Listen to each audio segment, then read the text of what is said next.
Olá, bem-vindos ao Manifesto do Caos Podcast. Um podcast onde mergulhamos nas entrelinhas da cultura pop e procuramos desvendar camadas que vão além do óbvio.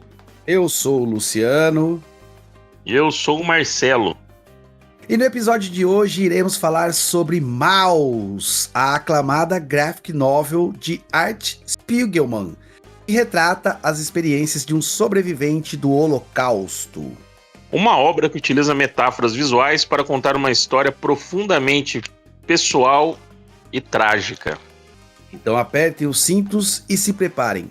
Este é o Manifesto do Caos e a revolução começa agora!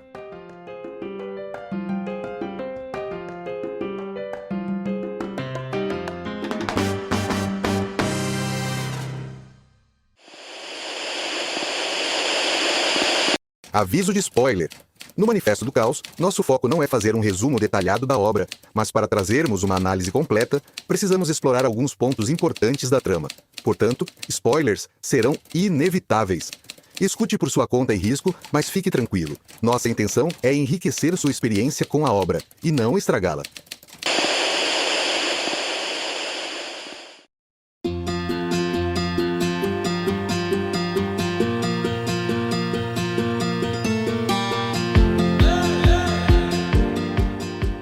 Isso aí, Marcelo, estamos de volta então aqui com mais um episódio. Dessa vez a gente vai falar sobre Maus, né? E aí, depois de uma temporada de convidados, hoje tá só o time original, a equipe original, eu e você, né?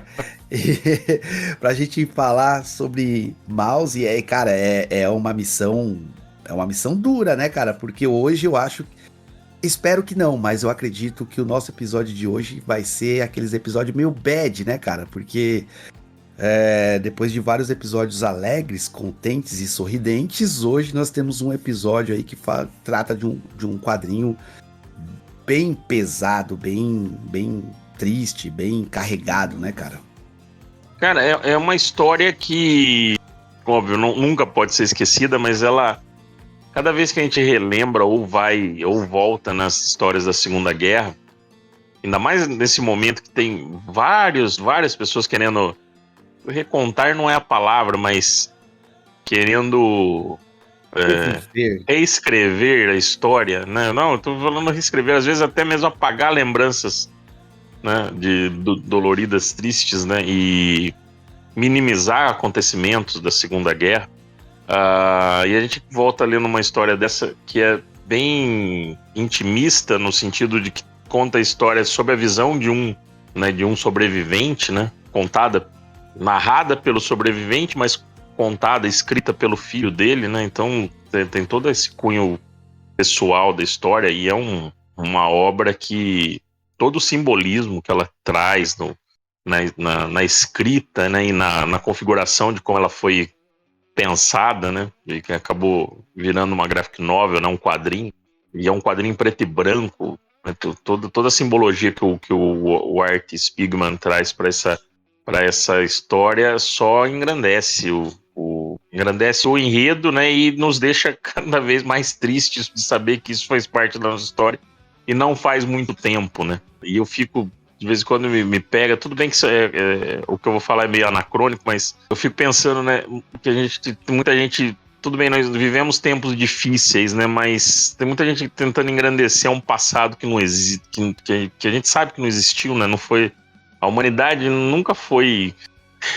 um mar de rosas, né, a evolução sempre é em espiral, né, cara, e quando eu tô falando isso é no sentido de, não faz tanto tempo assim, e a gente passou por essas tragédias, né? Estamos falando específico, eu estou falando tudo isso falando do Holocausto dos judeus, mas nesse mesmo período teve outros holocaustos com números tão grandes de vítimas como foi do Holocausto, mas isso foi recente, né? Num período histórico faz menos de 100 anos isso, e a gente às vezes vê uma idolatria de um passado inexistente, né? Isso me deixa um pouco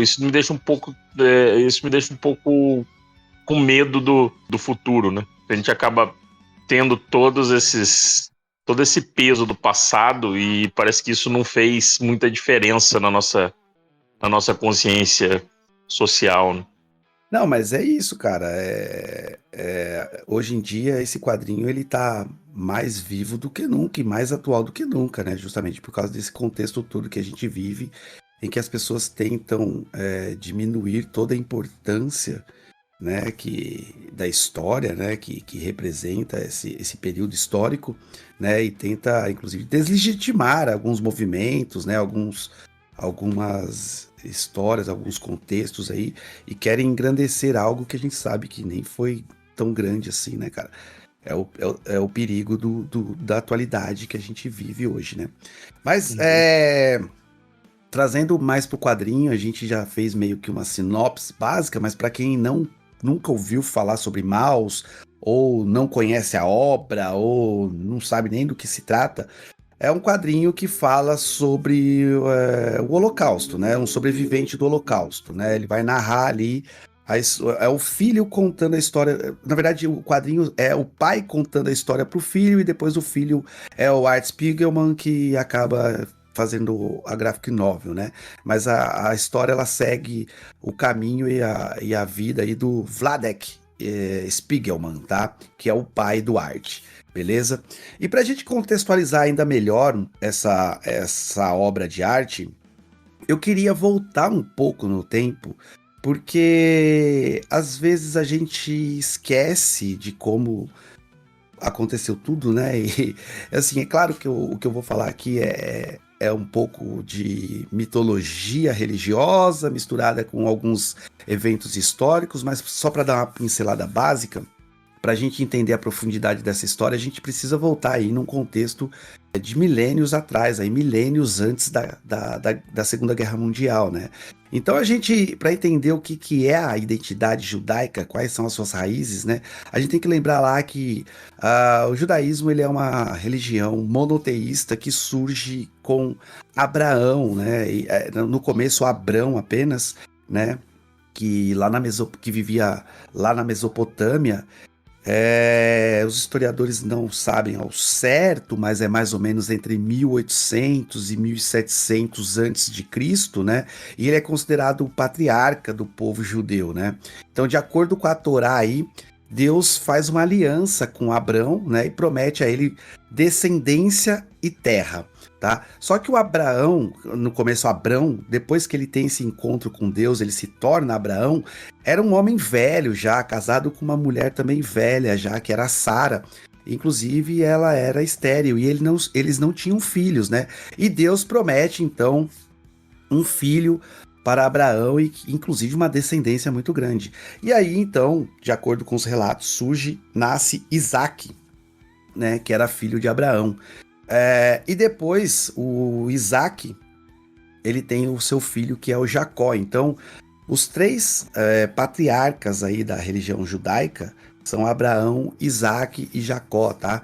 Se algum ouvinte aí perceber que eu tô falando alguma coisa errada também, ou enfim, a intenção é trazer com um contexto histórico, né? Por favor, mande um e-mail, depois entre em contato com a gente e me corrija, tá bom? A intenção não é nem converter ninguém à religião judaica, nem falar mal da religião judaica, trazer contexto histórico. Mas como eu não sou judeu, não sou especialista também, pode ser que eu cometa algum erro aqui, tá? Mas a intenção não é ofender ninguém, tá bom? Voltando então para nossa história, né? A religião judaica, ela é baseada no patriarcado e tem essas três figuras, que é Abraão, Isaac e Jacó. E de Jacó surge, então, ele tem 12 filhos que dariam origem a 12 tribos de Israel, e um desses filhos dele é Judá. E é daí que surge, inclusive, o termo judeu depois, né? E aí, então, o povo judeu acaba sendo numeroso e ele acaba durante séculos aí ele passa por peregrinações, cativeiros, exílios, né? A Bíblia conta muito isso, a Torá também conta muito isso, né?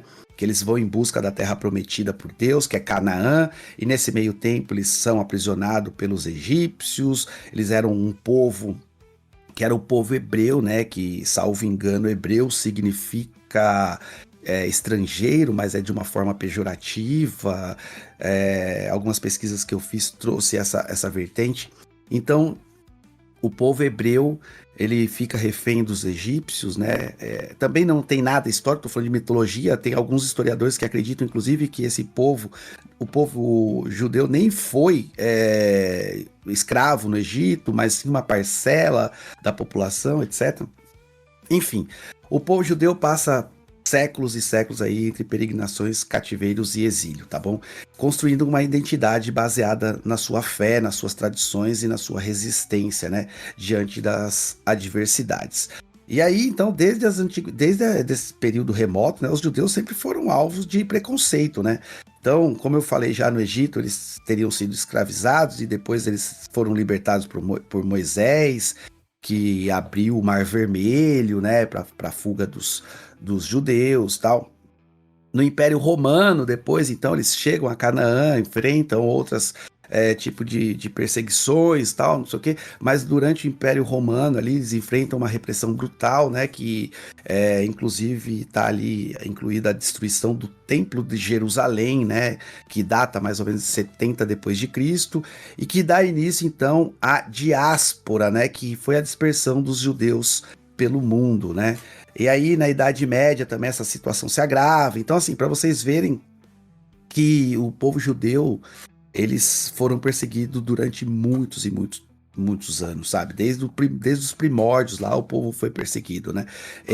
Então eles foram expulsos de vários países europeus. A gente tem contextualização ali em Portugal, né, mano? Durante o período ali da Reconquista, em que os judeus são expulsos de Portugal, ou eles se convertiam em novos cristãos, né, cara? Tinha essa também, porque eles eram associados, como eles viveram, os judeus foram mais aceitos pelos muçulmanos do que pelos cristãos. Então, após a Reconquista da Europa, né, eles são caçados pelos cristãos, até pela desavença mesmo, religiosa, tal, não sei o quê.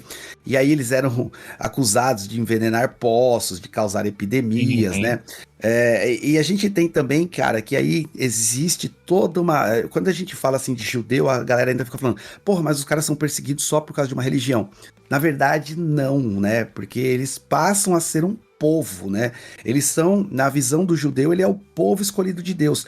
Tanto que eles não são uma religião missionária, né? Que prega, que sai catequizando as pessoas e trazendo pessoas para a religião deles.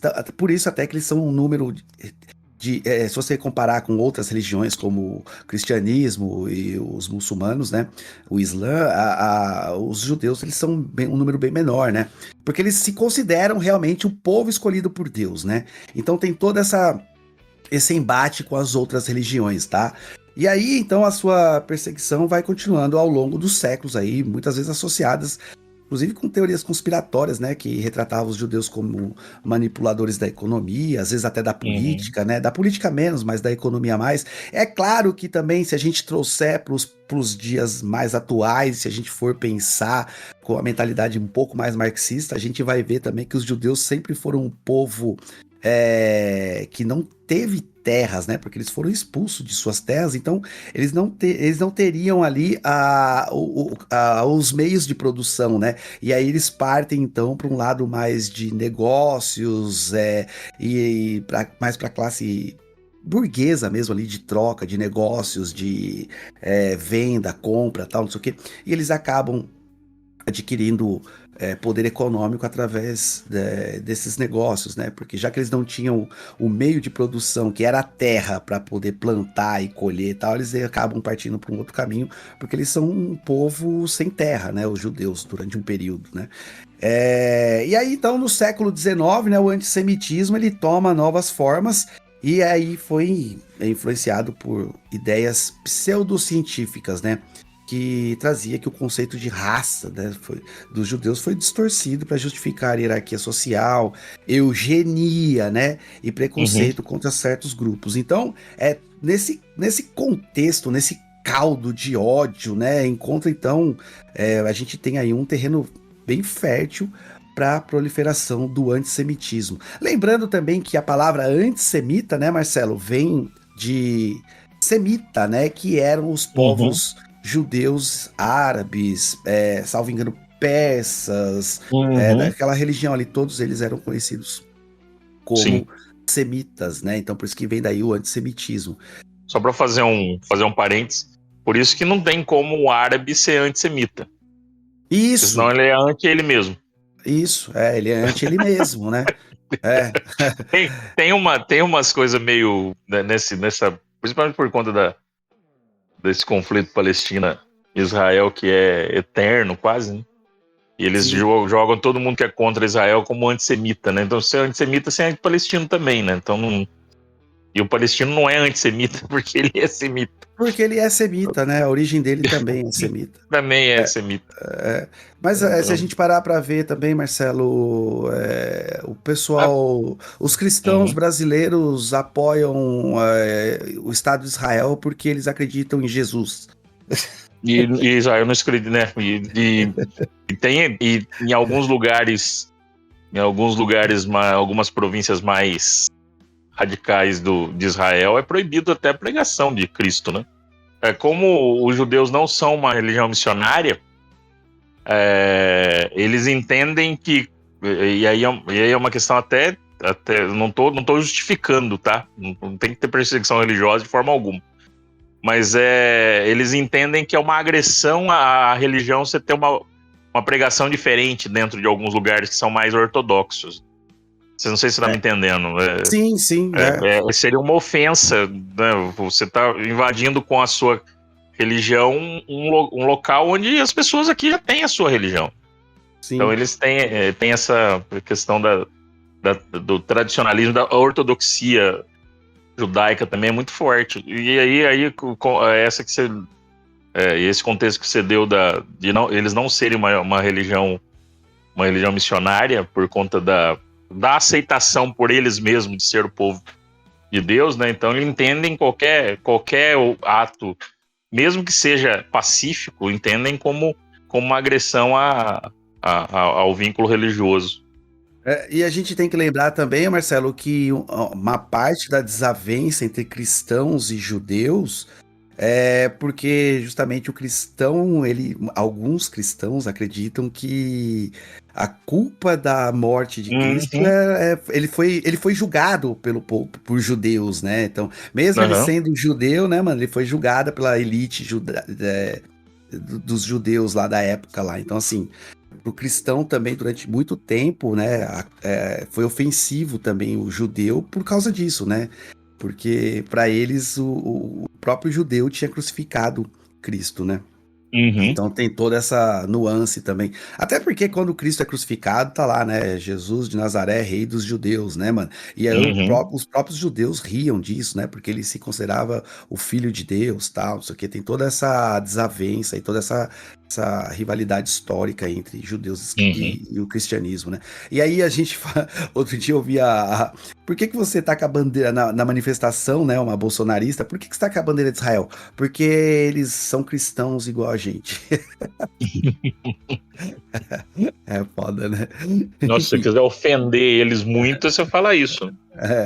Mal sabe ela, né? Mal sabe ela. Mal sabe ela. Mas enfim, voltando um pouquinho para a história aqui, né? Então, todo esse contexto de perseguição aí, isso surge nesse período aí, né, mano? Já vem de muito tempo atrás, muito antes da Segunda Guerra, né? E aí, quando Hitler e o Partido Nazista, então, eles chegam ao poder na Alemanha em 1933, um dos pilares da ideologia era o antissemitismo, né? Onde o regime pregava. Então, o regime nazista ele pregava a superioridade da raça ariana. E eles acabavam vendo os judeus como uma ameaça interna, né? Um inimigo que deveria ser erradicado, né? E aí, então, surgem as leis de Nuremberg, né? Que foram aprovadas em 1935 e que retiravam dos judeus a cidadania alemã, né? E que proibiam, inclusive, os casamentos entre judeus e cristãos, entre judeus e outras etnias ali, né? Outros povos, etc. E aí eles impuseram, inclusive, também restrições econômicas, etc. Tá? Em 1938 acontece a Noite dos Cristais, né? Que foi um prenúncio prenúncio do que viria, né? Então, ali já começa, o Hitler tá no poder já, um ano antes da guerra, né? De consolidar a guerra. Então a gente tem a Noite dos Cristais, né, onde sinagogas foram incendiadas, lojas de judeus foram destruídas, judeus foram espancados e assassinados na rua, né? Eu achei uma foto na internet fazendo minhas pesquisas, eles colocavam o símbolo da estrela de Davi na porta da loja e tipo, mano, aqui ninguém vai comprar, tá ligado? Então, existe essa também em 38, então a Noite dos Cristais aí, que foi um prenúncio do que viria a ser, então, a segunda, o que viria a acontecer com os judeus durante a Segunda Guerra Mundial, né? Não querendo comparar, porque é incomparável, mas na eleição de 2022, teve um blog aqui no Iguaçu que colocou a estrela vermelha nos comércios que eles consideravam que era petista. A gente pode até falar dessa escalada do ódio no Brasil e por que a gente que é de esquerda tem um pouco de... Um pouco não, a gente tem bastante preocupação com essa escalada do ódio, porque às vezes a gente acha, mas que nem tô dizendo agora, ela pichou de batom, perdeu, mané. Mas é essa escalada do ódio que vira o que virou na Segunda Guerra Mundial. E alguém pode falar assim, nossa, que exagero. Talvez alguém também antes da Segunda Guerra, no período ali de 1920, 1930, né? Talvez também tenha alertado as pessoas para essa escalada de ódio, e alguém deve ter falado, mas que besteira, sabe? Porque fez esse negocinho aqui agora, acha que vai ter uma guerra por causa disso. É por causa de um negocinho que fomenta outro negocinho, que vai num outro negocinho, que vira um outro negócio gigante, que a gente toma proporções que a gente não tem mais controle e que se torna ódio e que através do ódio você consegue... Pessoas morrem através do ódio, né? Então na verdade, quase sempre as pessoas morrem por causa do ódio, né? E se a gente parar para analisar também, muitas pessoas podem perguntar assim, nossa, mas por que aconteceu a Segunda Guerra? Por quê? Porque eu já vi muitas pessoas perguntando por que o Hitler era maluco, né? Porque o Hitler tinha intenção de dominar o mundo e ele odiava os judeus. Porque se não existisse o Hitler, não existiria a Segunda Guerra Mundial, né? Mas estudos hoje dizem que, na verdade, a guerra não é por causa do Hitler, né? Na verdade, o Hitler acontece por causa da guerra. E se não fosse o Hitler, seria o Schneider. E se não fosse o Schneider, seria o Schumacher. E se não fosse o Schumacher, seria o... sei lá, outro nome alemão que eu não me lembro agora, né? O Goretzka. Mas, enfim... Leverkusen. Entendeu? Mas, na verdade, o período histórico que a gente tá falando, a Alemanha pós Primeira Guerra Mundial, devastada, humilhada, com imposições do resto da Europa, né? A Alemanha não podia ter um exército maior do que 100 mil homens, a Alemanha não poderia ter a aviação, a Alemanha não poderia ter armas, não poderia ter tanques, a Alemanha... Tudo isso foi assinado lá no Tratado de Versalhes, né? Versalhes. É isso, né? No Tratado de Versalhes, lá dentro do trem, lá, quando a Alemanha perde a Primeira Guerra Mundial e eles vão lá, assim, no Tratado de Versalhes, dentro do trem, a Alemanha passa depois, então a Primeira Guerra acaba em 1919, é isso, né? 18, isso. 18, 1918, de 14 a 18, a Alemanha, então, é vencida, a Primeira Guerra Mundial, a Grande Guerra Mundial acaba em 1918, e a Segunda Guerra em 1939, porque é um período de 21 anos que a Alemanha passou ali, sofrendo, sendo humilhada, sendo massacrada, e diante de todo esse contexto social e desse caos social e político que vivia a Alemanha, surge o discurso de ódio que ganha força nas palavras do partido nazista, né? Que é tipo assim, não é possível, a gente é alemão, a gente é o povo ariano, a gente é um povo forte, a gente é um povo histórico, a gente não pode se submeter a isso, a gente é maior do que esses caras, a gente é mais poderoso, a gente é mais forte, a gente precisa conquistar mais territórios, né? É através desse discurso de ódio que que se cria, então, a ideologia nazista. E é através desse discurso de ódio que a gente tem a Segunda Guerra Mundial. E é através desse discurso de ódio, né, de um povo, uma raça pura, uma raça ariana, e que os judeus são caçados, porque os judeus eram vistos como uma raça inferior. Não só os judeus, os ciganos, os negros, qualquer outra raça, né? Mas pro alemão era só a raça dele que era superior, né?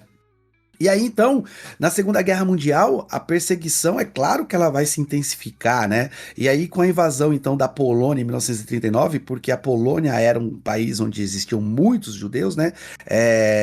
Então, depois da expansão do domínio nazista ali na Polônia, os judeus foram confinados em guetos e submetidos a trabalhos forçados, né? E mais tarde também foram enviados aí para os campos de concentração e de extermínio, como a gente vai ver o quadrinho mostrando isso daí, né? E só para ter uma ideia, a gente já comentou isso em outros episódios, mas o Holocausto, ele matou mais de 6 milhões de pessoas, tá? Durante o Holocausto aí morreram mais de 6 milhões de judeus, tá? Não só judeus, ciganos e tal, mas a maioria era judeu, tá? E é nesse contexto, então, que a gente traz Maus, né, do Art Spiegelman aí, que ele reconstrói então a trajetória do seu pai, o Wladek, que foi um judeu polonês que sobreviveu a esse holocausto. Mas ele, aí já falando do quadrinho, né, Marcelo, ele não faz isso de uma forma convencional, né, ele não traz os desenhos de forma convencional, ele traz uma metáfora muito interessante, a gente vai comentar mais pra frente um pouquinho, mas que os judeus, então, todos os judeus nesse quadrinho são ratos, todos os nazistas são gatos, todos os poloneses, porque existiam os poloneses que não eram judeus, são porcos, né? Porcos. E todos porcos, e todos os estadunidenses são cachorros, né? E eu vi depois, inclusive, ele tem uma lista lá de todas as nações que participaram, cada um tem um animal lá, enfim, eu não lembro exatamente, mas é uma lista grande. É que no quadrinho esses são os que mais aparecem, tá? E essa escolha, esse estilo que ele escolheu, né, levanta muitas questões, né, sobre as representações, memórias e traumas aí da Segunda Guerra Mundial.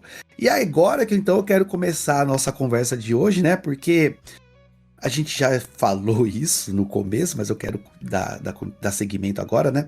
Maus continua sendo uma obra impactante hoje, Marcelo, porque com essa representação gráfica, né, que faz a gente sentir...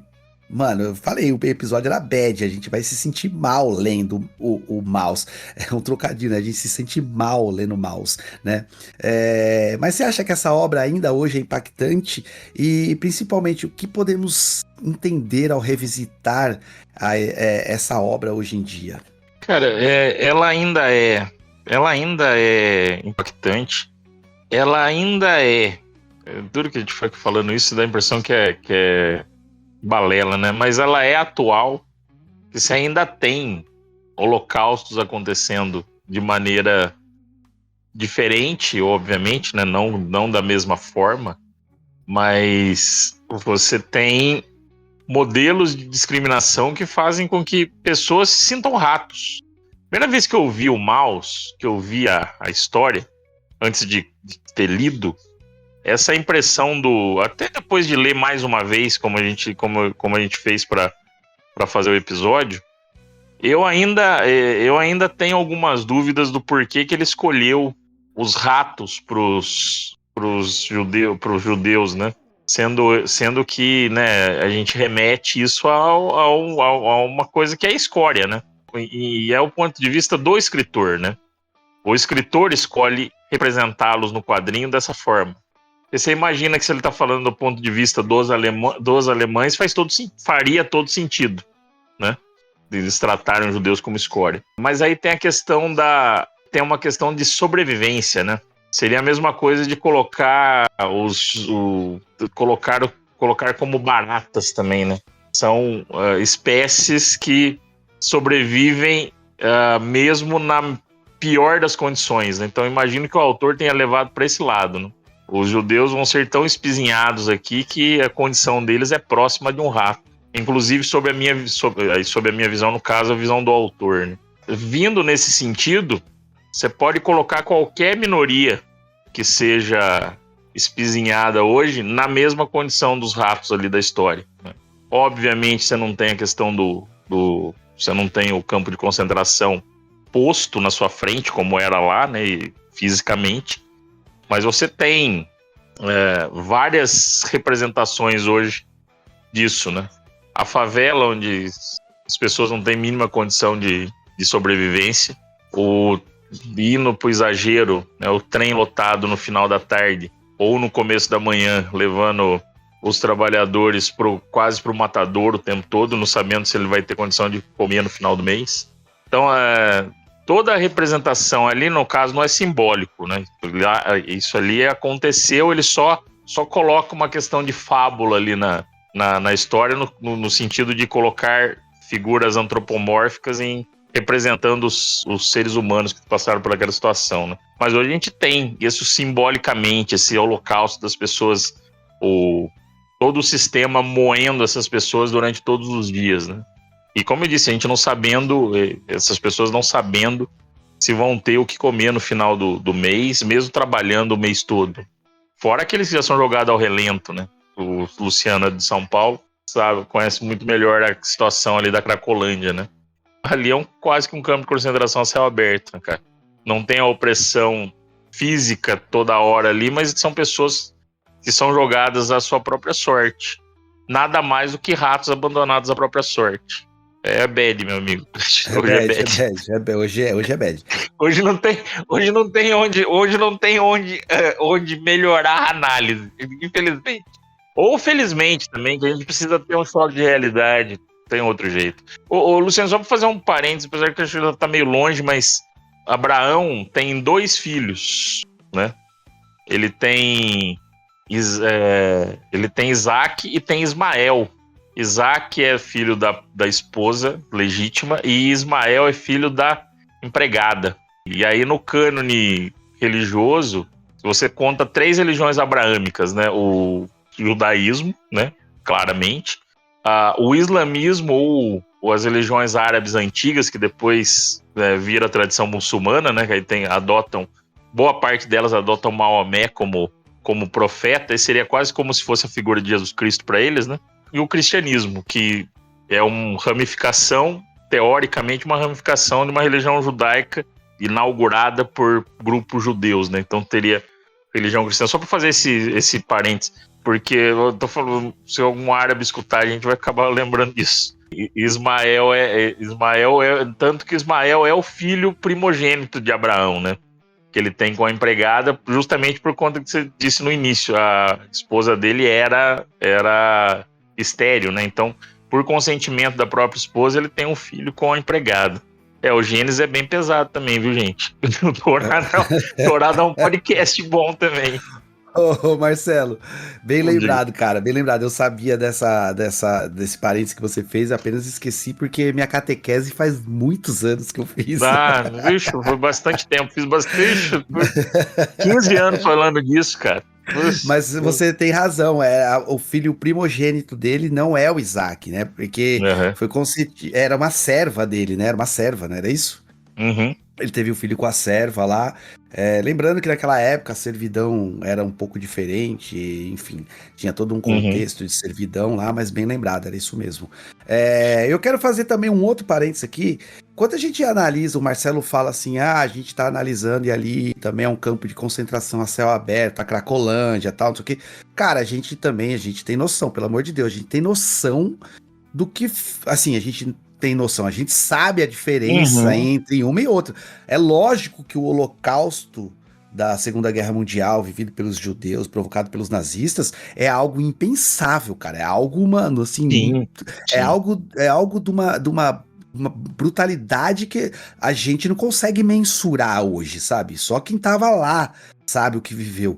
Mas é que quando a gente faz analogias de hoje, a gente tem noção disso, mas a gente tá falando ali da Cracolândia, enfim, de outras regiões de grandes capitais, em que o Estado promove o extermínio de pessoas, né, mano, que a gente sabe que é assim que funciona, né, mas a gente sabe que o paralelo feito não é justo, a gente sabe que é só uma comparação, a gente tá discorrendo sobre o assunto e fazendo uma análise, a gente não tá falando que quer dizer que então o holocausto, que é similar, quer dizer que o holocausto Não. judeu, os caras estão falando que o cara ficou lá na pedra e, tipo assim, passava os caras e dava banho nele e era só isso. Não, não é isso.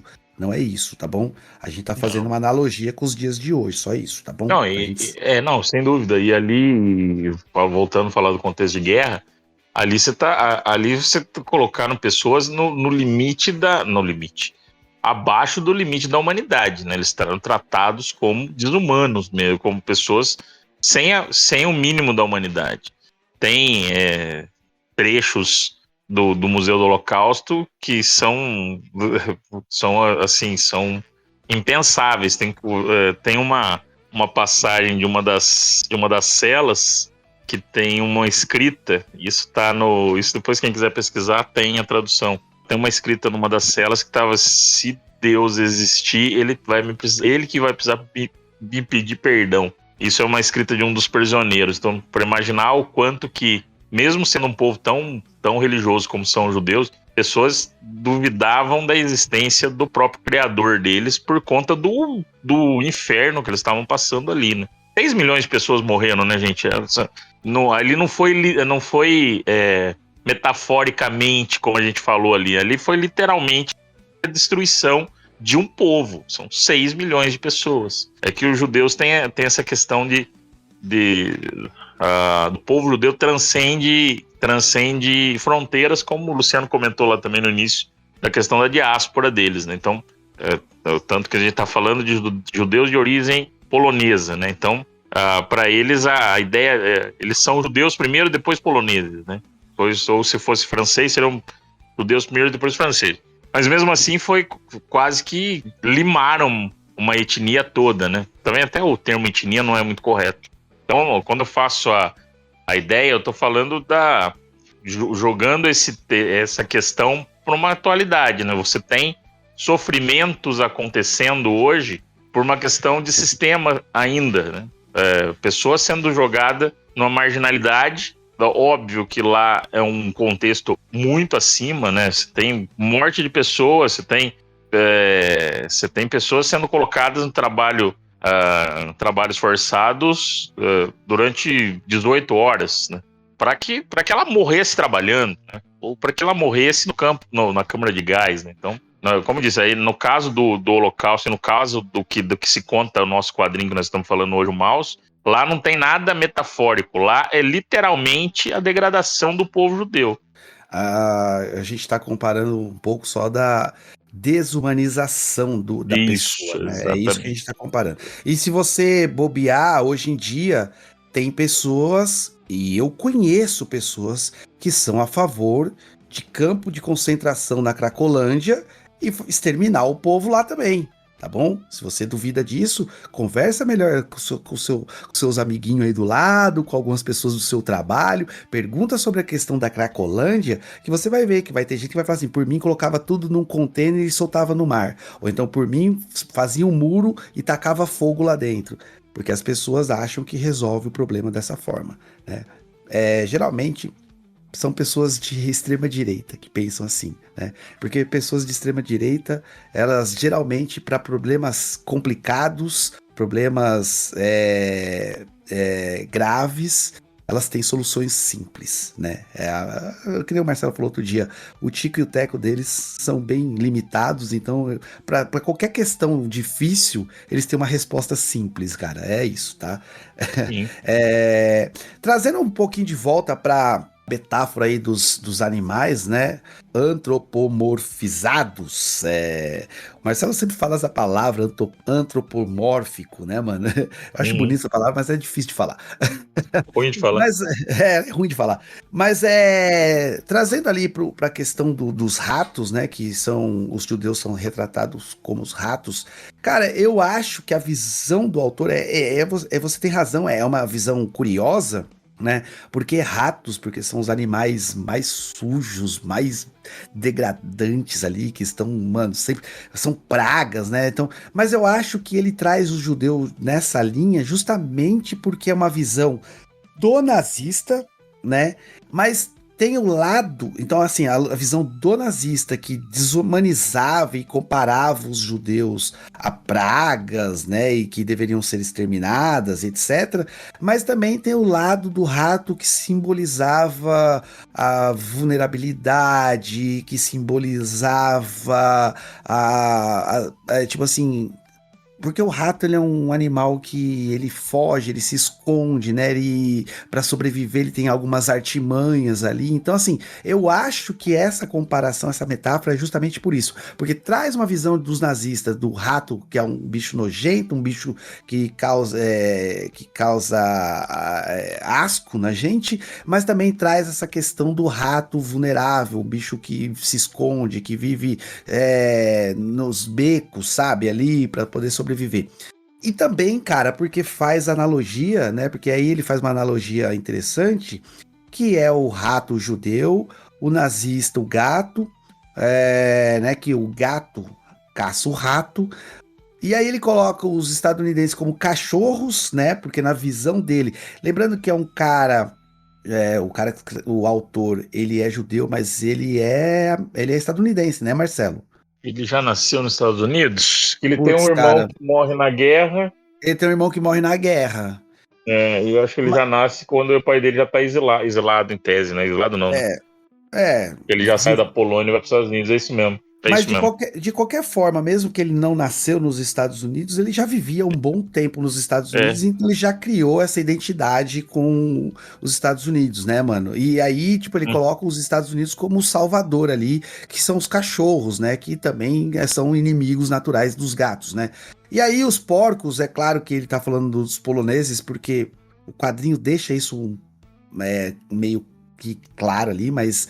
Cara, é tipo assim, porra, não sei se eu vou me expressar direito agora, mas porque meio que viraram muitos poloneses, né, na história, vira a cara, né, pros judeus, né, tipo, mano, finge que não tá vendo, então, tipo, mano, é um meio aleatório tudo que tá acontecendo, sabe, não quero me envolver, e acho que é por isso que ele coloca porcos ali, né, então, vem, tipo assim, é um espírito de porco, mais ou menos isso, sabe, porque não ajudou ninguém, e aí, cara, a gente tem.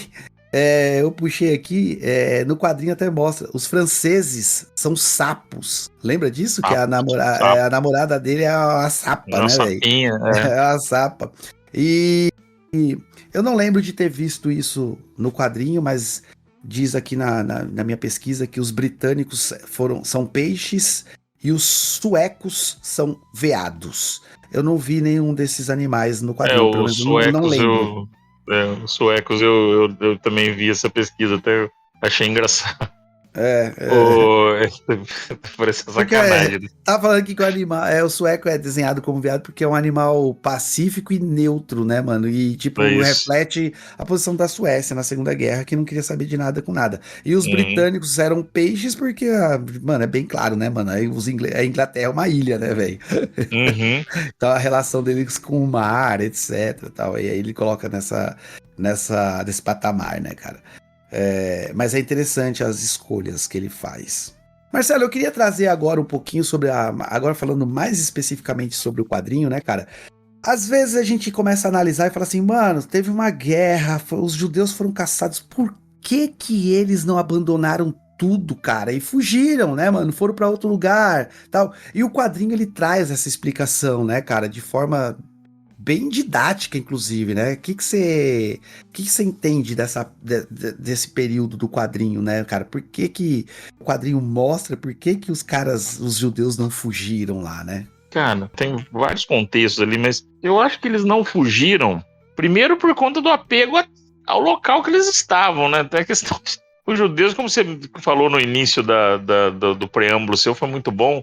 A questão de terra prometida para eles é um negócio muito caro, né, gente? Então eles estão ali sobrevivendo, a família do Spiegelman, né, estavam ali radicados na Polônia durante muito tempo, né?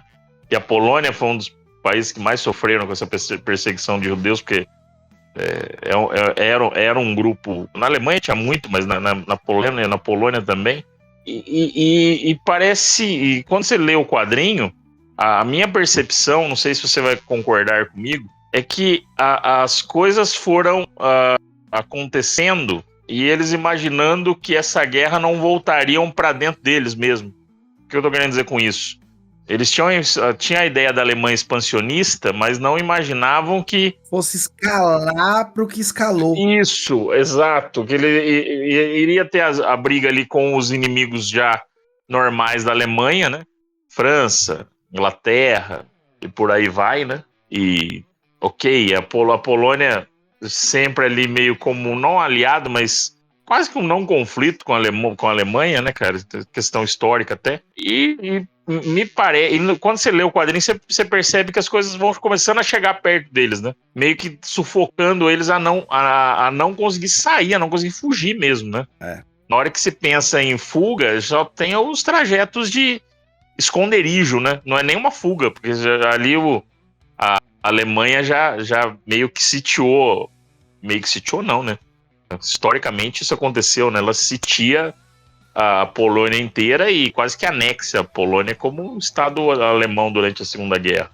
E aí os guetos onde vão se jogando os judeus ficam quase como sendo intransponíveis a barreira para esse povo sair dali, né? Então tô falando isso sobre questão mais direta. E tem, como eu disse, eu vou voltar a falar daquilo. Tem a questão de você não querer sair do lugar onde é seu, né? Em tese, a Polônia não declarou guerra à Alemanha, né? Ela foi só sendo anexada, indo até quase não existir. Primeiro que eu concordo com você, né, mano? Existe uma questão de sentimento ali, então tudo que você possui está naquela terra, né, cara? Tanto que o Spiegelman, ele começa um romance, a esposa dele tá, ele casa, a esposa dele tá ali, a família da esposa dele era uma família bem de posses, ele ganha uma fábrica, ele começa a comandar a fábrica. Dá o pé na bunda da primeira namorada dele. Dá um pé na bunda da primeira namorada, e aí começa a ser bem sucedido. E aí a guerra acontece, cara, mas é algo que pra gente hoje, 2025, tipo, mano, a Ucrânia foi invadida pela Rússia, tá bom. Meu, a Ucrânia foi invadida pela Rússia, 15 minutos depois você tem imagem, você tem foto, você tem notícia, você tem equipe de reportagem se deslocando pro local. Cara, 1940... Galera do MBL querendo pegar a loira. Galera do MBL querendo fazer turismo sexual, né, mano? Nossa, velho. Ainda bem que a gente é um podcast pequeno ainda, cara. A gente não precisa gastar com advogado. Mas se viralizar, eu tô ferrado. Tem que ligar pro Santinelli, ver se ele ajuda nós. Vou pedir ajuda pro Santinelli, mano. Mas é isso, cara, assim, hoje em dia é tudo muito rápido, né? Em 1940, cara, a impressão que o quadrinho passa é que, mano, foi tudo muito escalonado e muito devagar, porque, tipo assim, ó, um dia ele sai, ele vê a polícia nazista batendo, e tem essa também, apesar de hoje a gente falar assim, nazista já era ruim, tudo bem, os caras já tinham essa noção, mas não é igual hoje, né, que a gente sabe o que o nazismo fez. O nazismo até então, em 1940, era um partido radical, mano. Tipo MBL, PL, tipo algum partido assim, tá ligado? Mas que tinha ascendido o poder e que conseguia pôr em prática suas ideias malucas, tá? Mas até então não existia campo de concentração, até então eles não tinham promovido o Holocausto, até então eles não tinham promovido a Segunda Guerra Mundial e dizimado 6 milhões de pessoas, né? Eles estavam um partido crescendo e eles começam gradativamente, então eles fazem uma lei aqui, cercam uma ali, daqui a pouco bate num cara na rua, e aí os caras falam, caralho, o cara apanhou porque ele era judeu, e aí prende uma galera, depois de um tempo preso solta essa galera, aí a galera volta pra casa, aí a galera vai tipo, mano, e agora, vamos fugir? Não, porra, mas aí tem a empresa lá, mas aí os caras chegam e desapropriam a empresa, e aí o cara fala, mano, e agora, o que eu vou fazer? Porra, mas tem o meu tio que... E eles têm esse bagulho de família lá, né, mano, que é o tio, exatamente. O primo, esse apego com, mas eu conheço, porque... O quadrinho vai mostrando isso, que ele conhece todo mundo, mano. Quando ele vai preso de verdade lá, mano, que ele tá nos guetos, ele conhece todo mundo, mano. Então, tipo assim, porra, aquele cara ali era o alfaiate, aquele ali era o sapateiro, aquele cara ali era o açougueiro, aquele outro ali era o professor, sabe? Então eles se conhecem, cara, então tem esse apego. E o que eu tô falando, a escalada, ela foi gradativa. E eu acho que quando eles se deram por si, que eles falaram, mano, agora o calo apertou. Eu acho que realmente não deu mais tempo, mano, porque aí já tava cercado, a gente já tinha os guetos, já tava começando os campos de concentração. Fora que eles não sabiam o que tava acontecendo, né? Porque eles pegavam muitas vezes o transporte. Não, você vai ser transportado para outra cidade. E, mano, sumia, nunca mais se via falar. Então eles ficavam na dúvida. Morreu, não morreu, foi transferido, não foi, foi viver bem, não foi. Conseguiu fugir, tá, sabe? Então tinha essa guerra de desinformação também, né? Que criava uma narrativa que complicava ainda mais a situação. Então, cara, uma das coisas que o quadrinho me respondeu e que era uma dúvida que eu sempre tive, por que a galera não foi embora? Porque, por causa disso, o quadrinho ele mostra, né, a escalada gradativa da violência e toda a repressão que os judeus vão sofrendo aos poucos, e aperta, alivia, aperta mais do que antes, alivia um pouquinho mais, e eles vão sempre na esperança de que a guerra vai acabar, né? A guerra vai acabar, daqui a pouco a guerra acaba. E, mano, não acaba, né? Foda, né? É foda. Não, exato. E você imaginar que a Primeira Guerra, isso falando dessa questão de duração e da guerra não acabar, né? Tem até questão logística, né? A Primeira Guerra Mundial durou 4 anos, a Segunda Guerra Mundial durou 6, né? E se você contar, né? Se você vê alguns conflitos pré-guerra ali, né? Na Espanha com Franco e mais umas coisas ali, você pode remeter até um pouco mais que isso, né? Óbvio que não tinha espectros mundiais, né? Não envolveu a Europa toda, mas já tinha ali rompantes de regimes totalitários, né? O Franco é um bom exemplo disso, né? O quadro da Guernica do Picasso é um dos mais emblemáticos dessa época aí. O Não Passarão vem daí, né? Vem desse quadro. Eu tô falando do Santinelli, tô lembrando do Galãs Fez, caso a gente precisar de advogado, a gente precisa puxar o saco desses caras. Acho que eu lembrei do Não Passarão.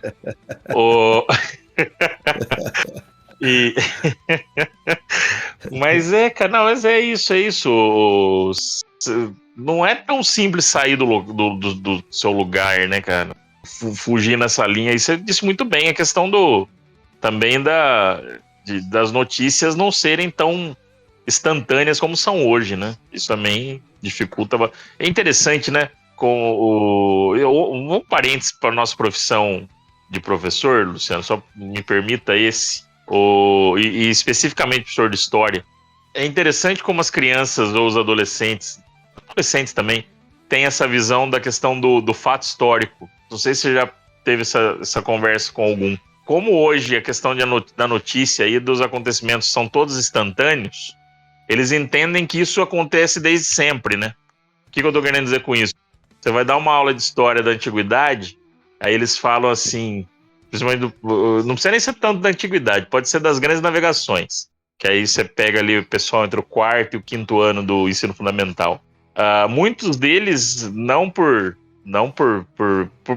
pela ignorância da condição de ser criança, né? Entenda que eu tô querendo dizer isso. Não tô chamando as crianças de ignorantes, eles ignoram porque não conhecem. Eles chegam e falam assim, mas professor, quem estava lá para escrever isso? Não sei. Eles não têm. Aí você fala, não era um repórter, mas você tem relatos, as pessoas já sabiam escrever, então a pessoa conta a história, você fala da carta do Pedro Vaz de Caminha, tudo mais, que é um documento histórico, tudo. Até para essa galera, eu tô querendo dizer tudo isso para o seguinte, para essa galera é mais difícil entender essas questões de conceito de fontes históricas, né? Do que era pra gente, que a gente meio que veio da transição do mundo analógico pro digital. Né? Essa galera que tá no digital, eles têm uma dificuldade de entender isso. Mas é quase que uma característica dessa geração. Isso, como eu falei, não é um problema, isso é uma característica. Cabe a nós, professores, explicarmos como as fontes históricas são preservadas. Eu tô falando isso porque o primeiro ponto do livro de história do 4º ano fala de fontes históricas justamente por conta disso. É até invertido, como era na nossa época de estudar, para que eles entendam como que a gente preserva as memórias do passado. Né? Bom, feito parênteses, voltando. Porque, como a gente está falando bastante de história também, acho que é interessante fazer fazer essa canelada. Não, sim. Inclusive, Marcelo, o mouse, ele serve como uma fonte histórica?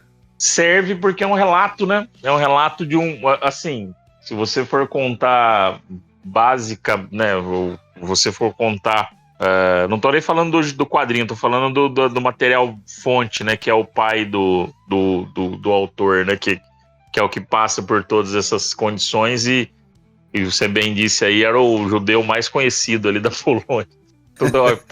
Pessoal, difícil, tô fazendo um comentário meio gracioso, assim, pra ver se dá uma quebrada no clima, porque realmente é tenso. E ele realmente ele tinha muitos contatos ali, então, e ele tem, quando o pai do Art, né, o Vladek. Vladek.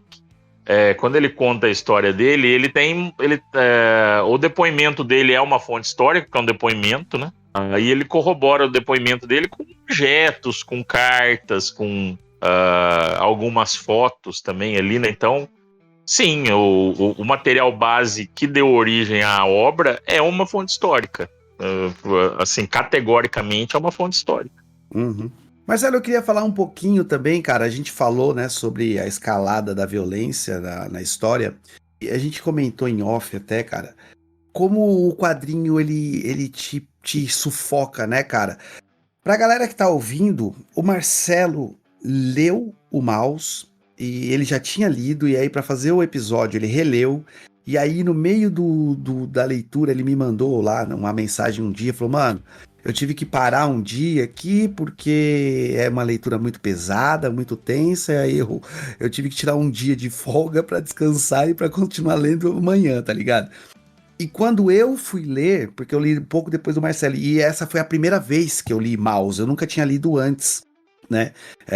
Sabe aqueles quadrinhos obrigatórios que a gente fala assim, caralho, eu não li esse, mano? Né? Sempre tem esse, né? Uma galera que fala, porra, mano, todo mundo já leu, menos eu. É tipo um clássico, mas eu não li ainda. Então Mouse era um desses aí, mano. Eu já tinha tido a oportunidade de comprar diversas vezes, não comprei, sempre fiquei naquela, não vou. E aí, pra fazer o episódio, acabei lendo e, cara, foi pesado demais, assim, ó, leitura tensa.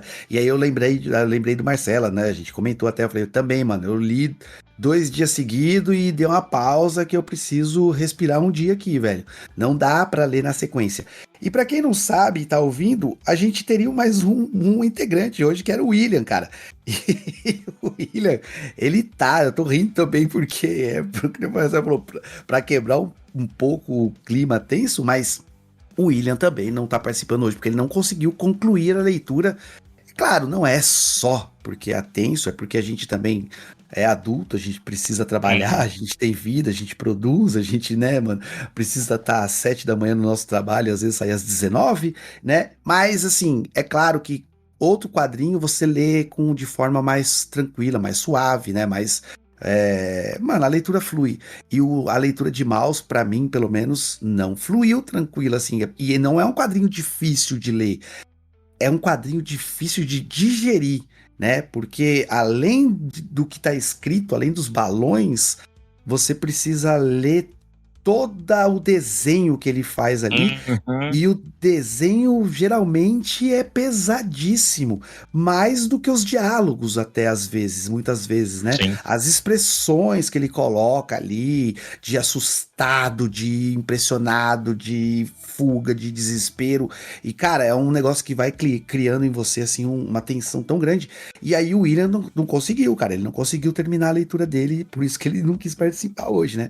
Mas como que você encarou isso aí, Marcelo? Na segunda vez que você leu, você me falou que foi tenso, mas melhorou alguma coisa da primeira leitura ou não? E outra coisa que eu já quero aproveitar e já quero perguntar, a gente também debateu isso em off. Cara, o quadrinho ele é assim, ó, tá ruim. Você fala, caramba, tá ruim, a história tá ruim pros judeus lá, tá ruim. Daqui a pouco ela piora, aí você fala, caralho, mano, ficou pior, velho. Ficou horrível. Aí você fala assim, aí daqui a pouco piora mais. Aí você fala, mano, agora já era, agora já tá no fundo do poço, não tem como piorar mais. E, cara, a história vai passando e você vê que quando você achou que tava no fundo do poço, tava no começo do sofrimento, malandro. Mano, isso aí é algo que me pegou demais, assim, ó. Porque às vezes, quando eu tava perto do final de acabar a leitura, eu falava assim, mano, lá atrás, na página 50, 60, sei lá, lá atrás, quando eu tava naquele capítulo, eu achava que tava ruim, cara. Na verdade, ali não tava ruim. Ruim tá agora. E assim, e vai piorar, sabe? Como que foi esse sentimento pra você, mano? Cara, vamos lá. A primeira vez que eu li naquele afã de todo mundo falar e falar. O quadrinho, óbvio, que é mais antigo que isso, mas aquilo que o Luciano disse, é um clássico, tem que ler. E eu li daquele jeito que você lê da maneira que não se pode ler. Ler sem prestar muita atenção. E aí eu tive a condição de comprar o quadrinho uma outra vez. O que eu li não era meu, não lembro de quem foi que eu li. Deve ter sido o do William ou do Fábio. Normalmente era quem emprestava pra mim. E aí depois que eu comprei foi a primeira vez que eu li o meu, né? E aí, como eu já tava num período de férias, pra vocês terem uma ideia do podcast, a gente sempre vai tendo ideias de assuntos, né? E vamos né, lendo e fazendo. E o mouse eu li nas férias. Tava nas férias em janeiro, foi isso. Foi isso que a gente teve a ideia de fazer o mouse, né? Foi. Foi. Então eu lembro que eu não tava. Eu tô querendo dizer porque eu tava tendo tempo de ler durante o dia. Por isso que eu tô falando. Então foi nas férias.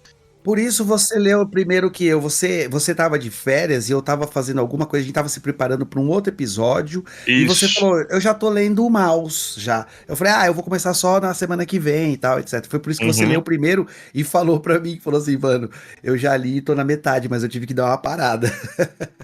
Não, foi isso, exatamente isso. E aí dessa vez eu li com mais calma, como eu disse, como o material era meu, eu tava em casa, tinha à disposição, então dava pra ficar mais tempo com ele também e tudo mais. Então dessa vez eu li da forma que se deve ler esse quadrinho. Primeiro com respeito, porque é uma história, quando eu digo respeito, não é fazer um altar para ele, nada disso. Mas eu digo assim, entender que ali você tá tendo um relato, por mais que o autor coloque e use elementos para chamar ainda mais atenção de uma maneira até fabulosa, né, no sentido de fábula, né, coloca animais ali para representar as pessoas. O quadrinho ele demanda um respeito, porque você está tendo um relato de um momento histórico que foi extremamente pesado. E uma pessoa que passou, como o Luciano disse, ele passou vendo os problemas dos seus conterrâneos, dos seus que professam a mesma fé que ele, ou que têm a vida da mesma forma que a dele, piorando, e ele e o pai do autor passando por essas etapas e os problemas piorando e a situação dos judeus naquele momento piorando. Então, todo esse ambiente que o quadrinho cria te oprime também, né? Pra vocês terem uma ideia, eu parei de ler. Eu dei uma pausa para ler o Mouse. Eu fui ler um outro livro mais tranquilo, que era o Metamorfose do Kafka. Você vê como que é diferente. O outro era bem mais tranquilo de ler. Quem já leu Metamorfose, sabe?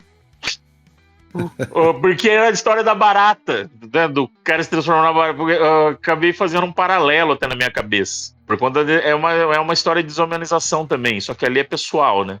E ali no outro você tá lendo uma história pessoal do pai do Art, mas simbolizando todo um povo, né? Mas é uma história de desumanização também. Mais uma vez estou fazendo uma analogia meio barata, mas entenda o que eu quis dizer aí. E, cara, foi dolorido, é dolorido. Sabe um outro quadrinho que tá fazendo quase a mesma, não na mesma proporção, mas tá doendo também, eu precisei parar de ler? O da Angela Davis. Eu precisei parar também de ler pela segunda vez. Porque os autores escrevem e usam a ilustração de uma maneira tão espetacular que faz com que você falar que você sente o que está acontecendo lá não é assim, não é isso. Mas você é quase transportado para aquela atmosfera, né? Tudo aquilo ali te pesa, né? Pesa no seu coração, pesa na sua cabeça. Você entender, você perceber que a nossa história da humanidade, até pouco tempo atrás, tratou não só o povo judeu, mas o povo judeu em sua grande maioria, que foram as maiores vítimas, tratou essas pessoas de uma forma mais cruel do que você trata um animal mais desprezível, né? Eu não estou falando dos ratos. Né? E nesse meio, nesse bolo, estão pessoas, são judeus na sua maioria, pessoas com deficiência, negros, negros menos, né? Mas ciganos principalmente, por conta ali do povo eslavo, e homossexuais, né? E por aí vai, né? E como o Luciano bem disse, essas histórias no gibi vão só piorando. Só piorando, só piorando. O que eu posso concluir essa parte é a seguinte: leiam, né, no final a gente fala isso de novo, né? Mas leiam sabendo que você está lendo um tratado histórico de um acontecimento extremamente doloroso para um povo todo, né? E por isso ele pesa. Mais um comparativo, só no sentido de sensações, não no sentido de igualar, porque não são iguais. Assistiu Ainda Estou Aqui. Assistir ao filme tem o mesmo sentimento de aperto no peito de ler o Maus. Né? Como que eu tô querendo dizer? Tô falando só do sentimento de apreciar as obras, tá? Não tô comparando os dois fatos históricos relatados em um nem o outro. Marcelo, uma coisa que pegou bastante, assim, no quadrinho e que, cara, Nossa, cara, é foda. É o relacionamento entre o Art e o pai dele, né? O relacionamento ali, porque o quadrinho, pra quem não leu, o Art Spiegelman, ele se desenha e ele desenha o pai dele. Então ele desenha ele indo na casa do pai dele, ele faz um relato completo ali e tal. Ele indo na casa do pai dele, e aí ele pedindo pro pai dele contar as histórias, aí o pai dele começa a contar as histórias, e aí ele faz um corte no tempo e ele passa a desenhar então o pai dele jovem lá na época da Segunda Guerra Mundial. Né? Mas aí, durante esse período, ele às vezes volta e começa a desenhar ali o relacionamento deles ali. Cara, e pegou demais pra mim o relacionamento entre os dois ali, porque é um relacionamento muito conturbado, né, cara? E aí eu fico pensando se o relacionamento entre eles era... Porque não era tão bom o relacionamento entre pai e filho ali. Se o relacionamento é ruim porque o Art Spiegelman sentia ruim, se é ruim porque o pai dele realmente era aquilo que ele desenha e que ele descreve no quadrinho, o pai dele é uma pessoa muito difícil, né, no quadrinho, ou se era ruim porque o pai dele, por ser um sobrevivente do Holocausto, gerou traumas. E aí a explicação que mais me cabe, inclusive, que a Segunda Guerra Mundial, o Holocausto, todo o contexto de campo de concentração ali, campo de extermínio que ele viveu, gerou traumas nele que ele levou para o resto da vida e que influenciou, inclusive, a convivência dele com as outras pessoas, né? Como você analisa essa parte do quadrinho? Como você analisa esse relacionamento entre pai e filho? Cara, você pontuou muito bem. Essas três opções são as três que eu teria. E eu vou também como você foi. Para mim, o que mais explica é o fato de uma pessoa que se endureceu com todas as experiências negativas que ele passou, né? Bom fazer um parênteses também. A mãe do Art, a Anja, ela comete suicídio em 1968, né? Já 30 anos depois, 23 anos ali depois do final da guerra, e ela não deixa nem um bilhete, né? Ela foi sobrevivente do Holocausto também, né? Foi sobrevivente do Holocausto também. Então, eles são separados, já casados, né? E já com um filho, né? Eles tinham já um filho que dá a entender, não. Ele morre ali num incêndio, num acidente ali. O filho do Vladek e da Anja? Do Vladek, O irmão do Art. Dá a entender que é num incêndio causado durante a Segunda Guerra lá, né, tal, não sei o quê, mas ele vai falar isso no final, né? Ele vai falar isso mais no final, né? Mais no final. Dá a entender que ele morre, mas depois ele fala como aconteceu a morte, né?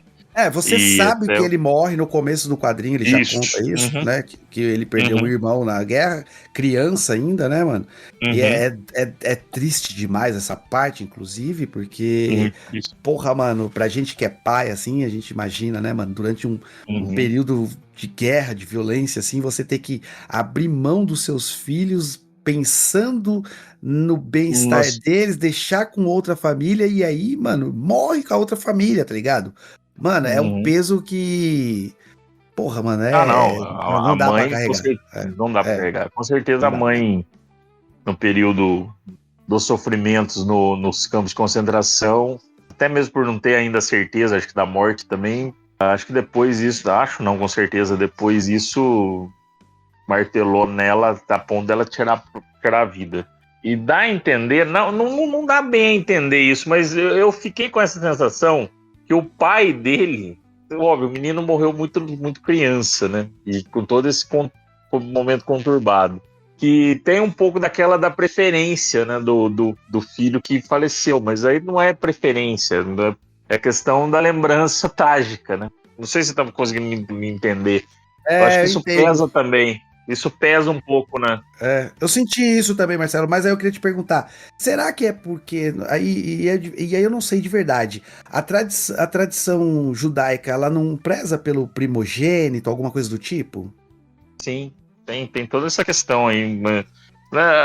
Não tanto quanto era nos judeus mais ortodoxos, mas até porque dá a impressão que eles não eram, eles serem judeus, não eram, não me pareciam ortodoxos, pareciam judeus que professavam a fé, mas já eram mais desses judeus, dessa leva que já óbvio, né, da diáspora, que já estavam na Polônia, mas já tinham incorporado algumas outros componentes tradicionais, inclusive o racismo. É, é. É. Quer comentar dessa parte aí? Não, então eu vou chegar lá. E tem um pouco disso sim, né? E por ser a questão trágica, né? E outra, o Art virou um artista, né, cara? Um artista também acho que deve ter também um negocinho com o artista, né? Nessa época. Sempre tem esse negócio de preconceito com o artista, né? Ainda mais nos anos, né? Nos anos 70, 80. Que a mãe dele morreu em 68. Eu preciso até ver a idade dele, mas eu acho que ele tem 77 anos hoje, o Art. O Então, quer Art é dizer, 70 e alguma coisa. é, Eu tinha pesquisado antes, inclusive. 77, se eu não tô me É, engano. Eu não lembro a data de nascimento dele ali, mas foi no final dos anos 40. ele é de 48. 48, acho, não é? Final dos anos, eu imaginei, eu ia chutar 47 aqui. Ele é de Mas 48. o 48. E a gente tava perguntando onde que ele tinha nascido. Ele nasceu na Suécia. O quadrinho fala isso, depois, se eu não me engano. É que eles vão pra Suécia, é verdade. Eles vivem um período na Suécia e depois eles vão para os Estados Unidos e ele cresce Uhum. nos Estados Unidos. É isso aí Ele mesmo. até, ele até é radicado como estadunidense, mas porque morou muito tempo lá, né? É isso, Ele deve ter nacionalidade. é. Na verdade, foi incentivado a ir pra lá, né? O pai dele fala disso, né? Do incentivo que eles tiveram pra ir. Uhum. Incentivo assim, É, né? Pra ir para os Estados Unidos, como vários tiveram, inclusive os nazistas.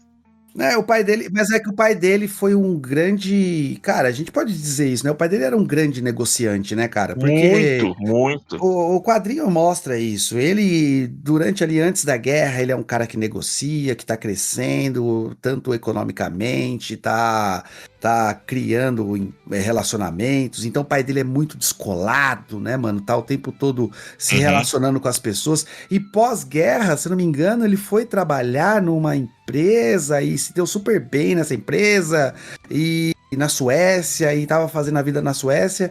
E aí, por algum motivo que eu não me recordo agora exatamente, mas tem no quadrinho isso aí, ele vai para os Estados Uhum. Unidos, né? O pai dele era um grande articulador, né, cara? Uhum. Não, e vamos lá, isso é das coisas que ajuda ele a sobreviver, né? Sim, Ele ser ele, né, ter toda essa,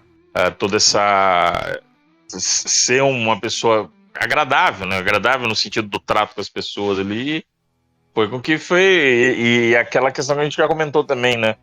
Ele ia vivendo um dia de cada vez, né? Ele foi nessa de saber, ele sabia que tinha que guardar uma coisinha que ele ganhou hoje, porque para daqui 3 dias aquilo lá seria importante, aí esconder um pedacinho de pão aqui, porque, né, aprender esse ofício aqui. Isso, ele escondia um pedaço de pão que ele trocava com 2 cigarros, mas esses 2 cigarros depois ele trocava por uma visita, um pedaço de papel para poder escrever uma carta para a Uma carta. esposa que tava. Cara, então assim, ele é muito articulado e é isso que você falou, cara. Justamente, ele vai vivendo um dia de cada vez, cara. E é essa tensão que dá, cara, porque ele vive um dia de cada vez e o quadrinho mostra isso, mano. Mostra. E as pessoas caindo do lado dele. Isso. O cara que troca o pão com ele, no outro dia o cara morre. O cara que ensina ele a arrumar sapato, no outro dia o cara é mandado pro campo de extermínio. O cara que ensina ele a arrumar o telhado, no outro dia tenta fugir, toma um tiro, tá ligado? Mano, é assim o tempo todo, tá ligado? Ele é articulado, que ele fala, não, eu sei fazer. E aí ele vai lá e mete a cara e faz, mesmo não sabendo, mas aí ele dá um jeitinho, tá ligado? Então, mano. Isso. Mas voltando lá no relacionamento entre pai e filho, né, cara, que eu queria continuar lá. Justamente, e eu queria que você comentasse um pouquinho, Marcelo, sobre duas características muito proeminentes, assim, nesse personagem, que o próprio filho descreve, né, mano? Que é a avareza e o preconceito, cara. Mano, é meio difícil de entender, né, cara? Como um cara que sofreu tanto, né, depois ser um cara preconceituoso, né, cara? É difícil entender isso aí, né? Vamos lá, vamos da avareza primeiro, que é mais teoricamente, eu acho pra mim até um pouco mais simples. Eu acho também que aí já é mais um câncer que ele traz do período de guerra. Ele viveu muito tempo sobre essa pressão de ter um dia de cada vez, e ter que guardar tudo e tudo mais. Óbvio, tem algum momento não se explica, né? Tem a questão dos fósforos, os negócios assim, até meio. Mas para mim para mim deixa muito claro que a questão é essa, né? É a chaga que ele trouxe no peito durante esse tempo todo. Não que ele entenda que vai haver escassez de novo para ele, porque ele sabe que ele não, que ele financeiramente ele é próspero ali, né? No final ali da vida dele, mas ele viveu muito tempo sob pressão, né? E ele tinha um pouco também de ser cruel com a nova companheira dele, né? Muito, muito cruel. Toda a comparação com a esposa e tudo mais, então tem um pouco também ali do sadismo com a atual mulher dele, inclusive na questão financeira, né? Colocar ela na rédea. Nossa, isso é meio grosseiro mesmo, assim. Dá para perceber o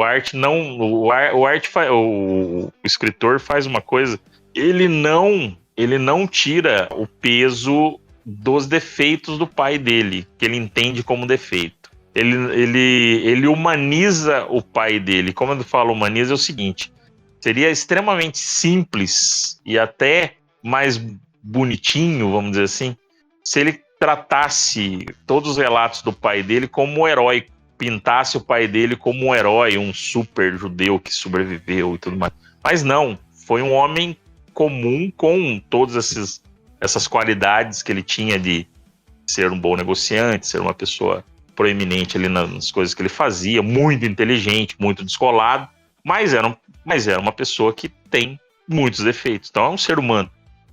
E aí vamos para a segunda parte, que é mais espinhosa.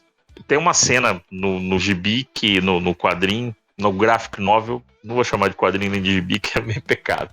No livro ilustrado, porque os desenhos, como o Luciano disse, contam uma história, não é só pela questão de ilustração. Tem uma cena que o casal, né, o Art e a namorada dele, estão com o pai dele, e eles dão carona para um negro, e ele é extremamente desagradável na presença do negro no carro, né, do senhor negro no carro, e depois ele destila preconceito do nível nazista, quase, de preconceito. Eu digo quase porque são coisas diferentes, mas a Ku Klux Klan daria um diploma de honra ao mérito para ele. O Bolsonaro convidaria ele para o PL, de tão preconceituoso que ele foi. E aí, o que acho que deixou o Luciano incrédulo, e eu também, a gente perceber que, mesmo tendo passado por tudo, inclusive por uma questão de racismo, a condição que ele passa do Holocausto, né, o povo dele passa, pelo mesmo preconceito pseudocientífico que os negros passam. Inclusive, um dos outros holocaustos grandes do nosso tempo é no Congo, numa população negra dizimada. 15 milhões de pessoas dizimadas também pela mesma questão do preconceito, de superioridade racial. E aí, isso para ele não faz diferença, né? No sentido, não faz diferença, não que ele não tenha sofrido, não é isso. Mas para ele lidar com o diferente dele, ele lida não da mesma forma, não no sentido truculento, mas a essência do preconceito está ali nele, né? E isso é surreal, Quer uma simplificação muito básica? É a ideia do pobre de direita, né? O cara que sofre todas as mazelas do sistema capitalista, ele continua dizendo que ele ainda é de direita, né? É uma simplificação, mas a essência é a mesma, né? Eu sofri o preconceito, mas quando eu tiver a oportunidade eu vou ser preconceituoso. É difícil, né? É difícil uma humanidade nessa linha. Mas como eu falo, nada disso tira a chaga que foi todo o passado que ele teve. Isso não quer dizer, não é um... Mas também vai na linha que eu disse. O Art faz um belíssimo trabalho de humanizar o pai dele. Não trata como um super-humano. Ele é uma pessoa com os defeitos, né? E um defeito que é muito grave. E os defeitinhos da vida toda aí. E é uma pessoa que teve as suas qualidades, né? Cara, difícil essa. É difícil, cara, mas é difícil porque, tipo assim, ó, o quadrinho mostra justamente isso aí que você falou, a humanização do personagem, né? Então, assim, seria realmente muito fácil pro artista colocar o pai dele como um herói. Nossa, sobreviveu ao Holocausto graças ao seu poder devastador, de poder negociar, de saber, sabe? E a gente sabe, cara, porque no quadrinho mostra isso, que, mano, ele sobreviveu. E todo mundo que sobreviveu, na verdade, foi, cara, mera sorte. Muitas vezes Sim. foi sorte, sabe? Foi estar no lugar certo na hora certa, cara. Porque mesmo no fim da guerra, quando os nazistas já se renderam, você vê que ainda passa sufoco ainda, cara. Porque você fala, caralho, mano, não é possível. O cara vai morrer agora, depois que a guerra acabou, mano. Sabe? Nossa, é bem isso. É bem isso, sabe? E você vê que é sorte, mano. Então, tipo assim, e o autor, ele deixa muito claro isso aí, cara. Que o pai dele foi um judeu, foi preso, sobreviveu ao Holocausto, teve muita sorte, teve, lógico, seus méritos também em saber ali negociar algumas coisas no que estava dentro do poder de negociação dele, né? Mas ele é hoje, né? Hoje, no período em que o Art Spiegelman escreve o livro, ele é uma pessoa como outra qualquer, e que traz defeitos, e que traz preconceitos, e que é carregado de traumas, né? Muitos traumas ele traz ali, que nem você falou de contar o fósforo, de contar os remédios, ele é muito perfeccionista. Cara, isso aí tá claro que é trauma da guerra, sabe? Que é trauma do período em que ele viveu lá, né? Então, cara, parabéns, assim, pelo quadrinho, porque, mano, é espetacular essa parte, é espetacular essa visão humanizada, né, cara? Diferente de alguns outros. Geralmente a gente vê muito filme de Hollywood, né, que trata talvez um soldado especificamente como herói, um personagem como herói, né? O Art Spiegelman, ele não faz isso com o pai dele, cara. Ele não trata o pai dele como um herói. Ele trata o pai dele realmente como um sobrevivente do Holocausto, né, cara? Isso aí é genial. Marcelo, eu acho que, cara, a gente já esmiuçou bastante coisa aqui da história. Eu acho que se as pessoas quiserem conhecer mais sobre Maus, vão ter que ler, porque eu não vou dar mais spoiler, não vou falar mais sobre o quadrinho, leia, né, cara? Mas assim, cara, é o contexto de Holocausto, de Segunda Guerra, que a gente já viu 1 milhão de vezes em filmes, em séries, em livros, e agora a gente tá analisando aqui no quadrinho, né? Então, quem quiser saber mais aí, valeu, Mouse. Mas eu queria que você trouxesse, então, as suas opiniões finais aí, ou enfim, se você quiser comentar mais alguma coisa que te marcou aí durante a sua leitura, por favor, fique à vontade. Vamos lá. Bom, só finalizar dizendo que é uma experiência difícil, mas é elucidativo sobre um período trágico da nossa história. Então merece ser lido. Esse quadrinho tem uma galera que dá uma zoada, não nele, né, mas na galera que bota uma banca porque lê o Mouse, né? Tem isso também, né? Tem um pouco disso também. Acho que era a primeira vez que eu li pensando assim. Mas não pense assim, não. Realmente é um quadrinho que vale a pena a leitura. Não só vale a pena a leitura, vale a pena a reflexão. Faça essa pesquisa que o Luciano fez aí, de entender a história do povo judeu, que faz também todo sentido. Mais um parênteses, só indo na linha do início lá, né? Dentre as muitas, não vou nem dizer histórias pitorescas do povo judeu ou histórias de condenação do povo judeu, não é isso, mas se diz muito, né, que o povo judeu ficou muito estigmatizado depois da peste negra, né? O código judaico está no Torá, né, nos 5 primeiros, no Pentateuco, o Torá, Pentateuco, aí depende como se fala, né, que são os 5 primeiros livros da Bíblia. Você tem um código de higiene muito bem posto ali, né? Então, por conta disso, na peste negra e tudo mais, eles passaram quase que ilesos, né? E eles estavam ali na Europa já. Então, quando começa a morrer aquele monte de pessoas, e os judeus, por conta da questão da higiene deles, né? A questão de higiene deles ser uma coisa muito forte, assim, né? Eles acabam passando, e por conta de ser um povo muito unido também, na questão até pós-fronteiras, como eu já falei, né? Eles acabam saindo melhor, inclusive acumulando capital e riqueza depois desse tento, né? Então, tem esse preconceito também, tem essa questão de atribuir bruxaria a isso, né? E na verdade não era bruxaria, era questão só de limpeza. Tem historiadores que contestam um pouco o que eu disse, mas isso realmente aconteceu, mas contestam não no sentido de que eles não tinham esse código de higiene muito fresco, né? Muito forte. Que aí é uma análise minha também de alguns. Eu tenho comigo que isso pesou muito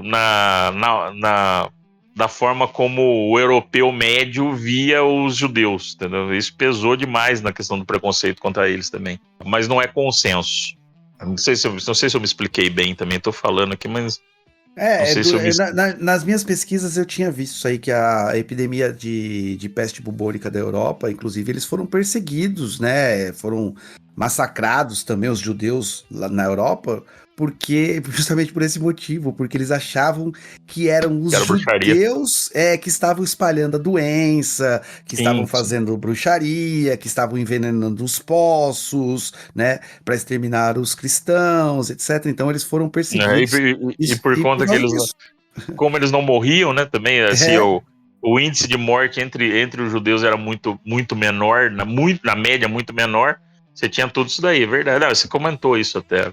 Eu só fiz o link porque a partir desse momento tem até... E aí você fez só fazendo um link, como você mesmo disse também. Aí até a pressão para que os judeus se convertessem também foi gigantesca, né? Logo após tudo isso. Dito isso, Mouse é das graphic novels classe A. Vamos lá, V de Vingança, Mouse, Batman, Cavaleiro das Trevas e por aí vai. Dentre essas classe A, ela é extra A. Então é A. Então ela tá... não digo que ela está acima dessas outras que eu disse, mas ela tem um padrão de qualidade que é literatura, né? Aí entre Não vou entrar nessa discussão de novo da questão de literatura, não ser literatura, mas ele tem esse, e também não desmerece o quadrinho não ser literatura, já falamos disso também, mas ali ele transcende essa questão e está entre os clássicos da literatura mundial. Ele não deve nada a Frankenstein, a outras coisas que são ficção, né, mas não deve nada a esse tipo de literatura. E o Art Spiegelman faz um trabalho que é primoroso, é nota 100 de 100, não tem nem o que dizer. Recomendadíssimo. Primoroso.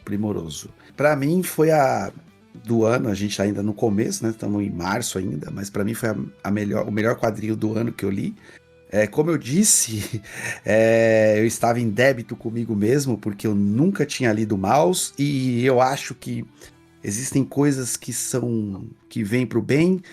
Eu acho que se eu tivesse lido talvez antes, eu não, sei lá, na minha juventude, eu talvez não tivesse a bagagem suficiente para compreender toda a magnitude dessa obra. Então, para mim, ler agora fez muito mais sentido e foi muito mais proveitoso.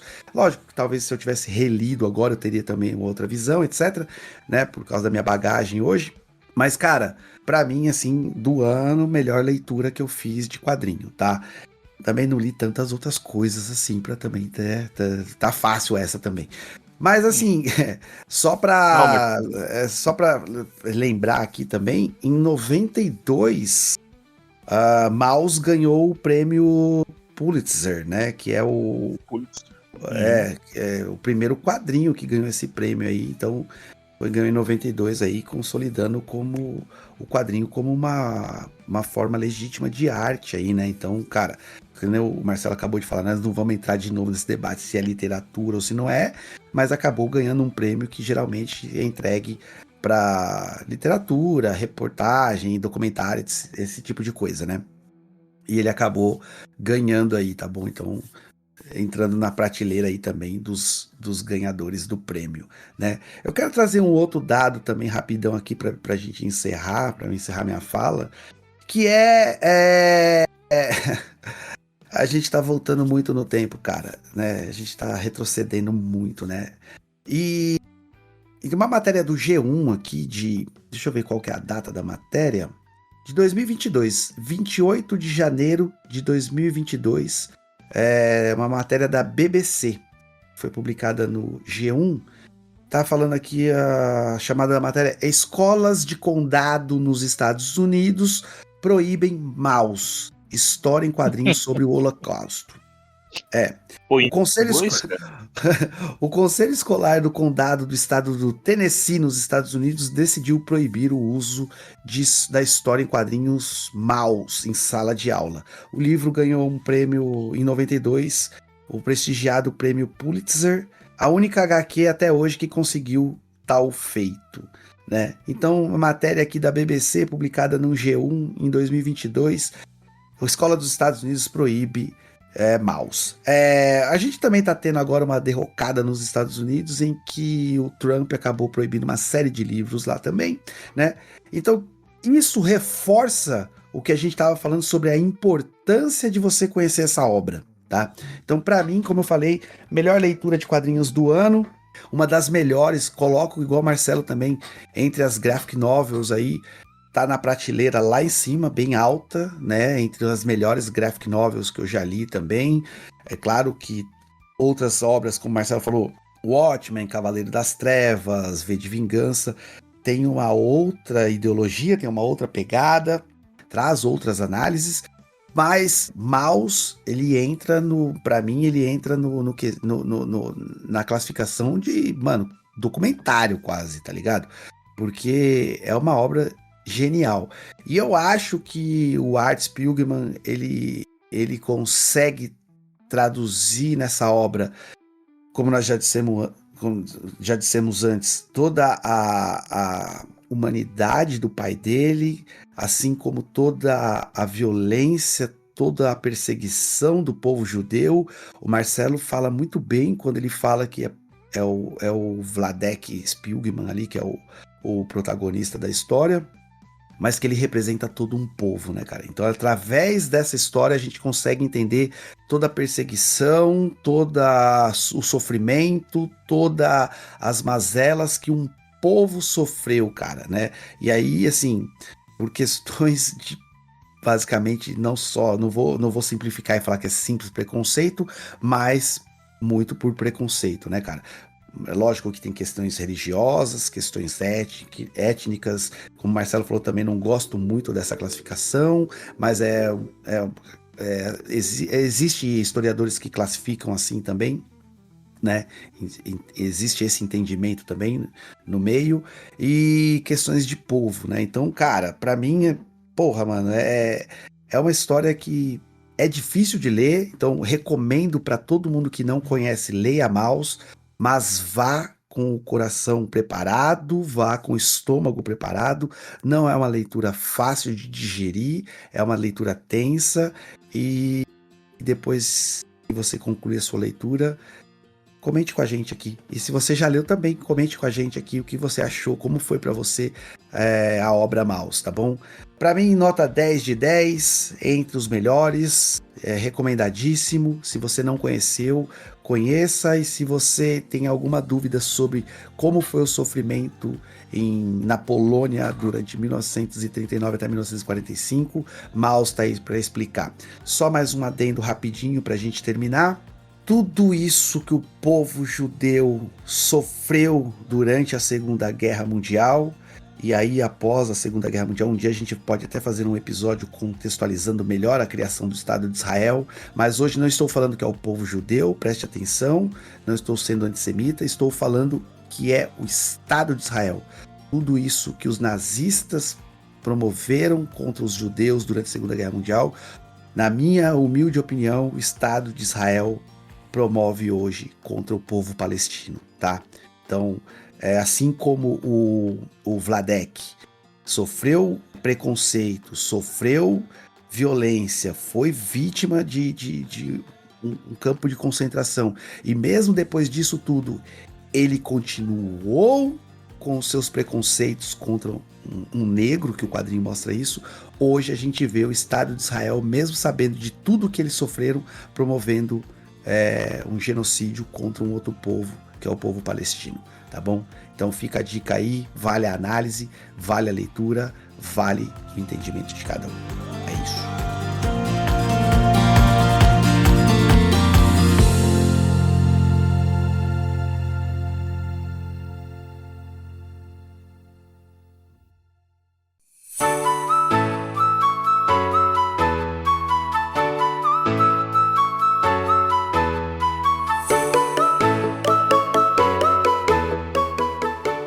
E chegamos então ao final de mais um episódio do Manifesto do Caos. Hoje nós mergulhamos nas páginas de Maus, uma obra que desafia aí nosso entendimento, a nossa intelectualidade, as convenções narrativas, inclusive, porque ele acaba usando personagens antropomórficos, né, para contar uma história de sobrevivência, de memória e de identidade.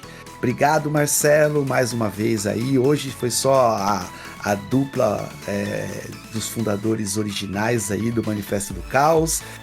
Obrigado aí por compartilhar o seu conhecimento, por embarcar nessa jornada novamente comigo aqui, e é isso. Cara, mais uma vez agradecer a você aí pela parceria e por, apesar de ser um tema extremamente complicado, espinhoso, é um momento que eu sempre falo que é dos mais legais da semana, que a gente pode debater e trazer a nossa visão sobre obras que nos chamaram, nos tocaram tanto, né? E a gente agradece aos ouvintes que nos acompanham sempre, e como o Luciano sempre fala, escuta nosso podcast, leia a obra, faz comentário com a gente, manda lá um comentário nas nossas redes sociais aí pra gente saber também o quanto nós estamos influenciando em vocês aí na leitura e no entendimento de vocês também. Para nós é bom como um retorno aí da audiência. E é isso. Boa. E se você também, que tá ouvindo, então, reforçando aqui, gostou do nosso episódio, tá? Não se esqueça de nos apoiar, deixe um like, novamente comente, compartilhe com um amigo. E se você estiver ouvindo lá no Spotify, enfim, no seu agregador de podcast favorito, não se esqueça de classificar a gente lá, dê 5 estrelinhas lá e nos ajude a espalhar ainda mais a palavra do Manifesto do Caos, tá bom? Siga a gente também nas nossas redes sociais, né? O nosso Instagram é o @manifesto do caos _ a gente não é muito atuante em outras redes sociais, mas a gente tem também o nosso site, que é o www.manifestodocaos.com.br, e a gente também tem o nosso e-mail, que é o manifestodocaospodcast@gmail.com, tá bom? Um grande abraço, até o próximo episódio, tchau!